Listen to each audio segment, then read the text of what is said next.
Halo guys, kembali lagi dengan channel saya. Saya sendiri Okta Isatira. Baik. Di sini saya akan menjelaskan pada bab 2 dan 3 yaitu dengan judul Arsitektur Sistem Informasi Kesehatan dan Sistem Informasi Manajemen Rumah Sakit. Nah, di sini ada pengertian Arsitektur Sistem Informasi Kesehatan atau SIK dan Sistem Informasi Manajemen Rumah Sakit. Nah, di sini ada pengertiannya yaitu adalah untuk kerangka kerja yang mendesain, mengorganisasi, dan mengintegrasikan berbagai elemen teknologi, data, proses, dan sumber daya manusia yang digunakan dalam pengelolaan informasi sektor kesehatan.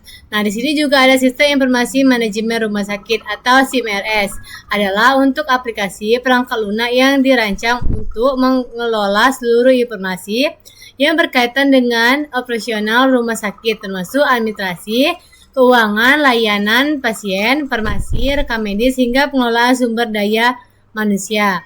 Nah, di sini ada juga tujuan sistem informasi kesehatan. Yang pertama yaitu mendukung pengambilan keputusan, memberikan data yang valid dan relevan untuk mendukung keputusan manajerial dan klinis.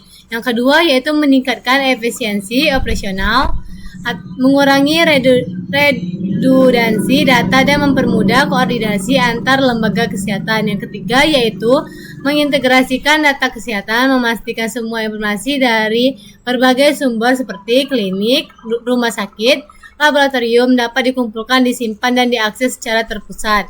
Nah, di sini ada juga tujuan SIMRS yaitu meningkatkan efisiensi operasional rumah sakit. Yang kedua yaitu memperbaiki manajemen data pasien. Yang ketiga yaitu mendukung pengambilan keputusan. Nah, di sini juga ada komponen-komponen arsitektur atau SIK, yaitu yang pertama arsitektur data, yaitu tahapan ini dilakukan untuk mengidentifikasi identitas data yang terdapat dalam fungsi-fungsi bisnis yang telah digambarkan dalam volume chart. Yang kedua yaitu arsitektur aplikasi.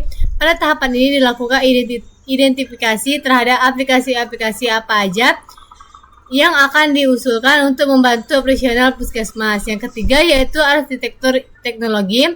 Tujuan dari tahapan ini adalah untuk menentukan teknologi apa yang akan digunakan untuk menjalankan aplikasi dan pengelolaan data yang diidentifikasi dalam arsitektur data dan aplikasi.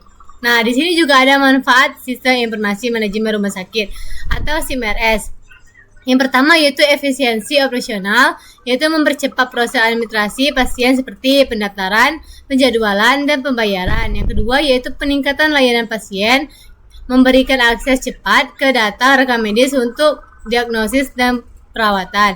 Nah, di sini juga ada tantangan dalam implementasi SIMRS yaitu biaya implementasi dan pemeliharaan.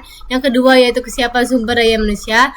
Nah, di sini juga ada contoh kasus pada bab 2 yaitu tentang perangan arsitektur sistem informasi pada puskesmas lembur menggunakan enterprise arsitektur planning, yaitu puskesmas lembur dalam pelaksanaan kegiatan operasionalnya belum menggunakan sistem informasi, hanya menggunakan sistem tradisional seperti menggunakan buku untuk pencatatan data-data dan bantuan komputer, menggunakan MS Office pada setiap unit pelayanannya. Dengan sistem tersebut menimbulkan beberapa kendala seperti lambatnya proses pengelolaan data, banyak terjadi redundansi data, dan penggunaan data bersama antar unit layanan untuk membantu kinerja pegawai belum bisa dilakukan sehingga untuk data dan informasi yang dibutuhkan tidak available karena keterbatasan dalam mengakses data informasi, sehingga diperlukan sebuah perancangan arsitektur enterprise untuk membuat sebuah sistem informasi yang terintegrasi.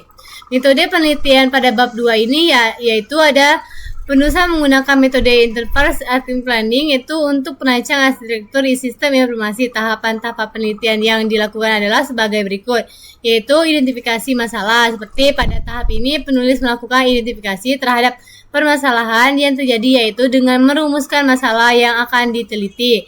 Yang kedua yaitu studi pustaka, mempelajari dan memahami teori-teori yang digunakan sebagai pedoman dan acuan untuk memecahkan masalah yang dibahas dalam peneliti ini, serta penelitian yang berkait dengan masalah yang teliti.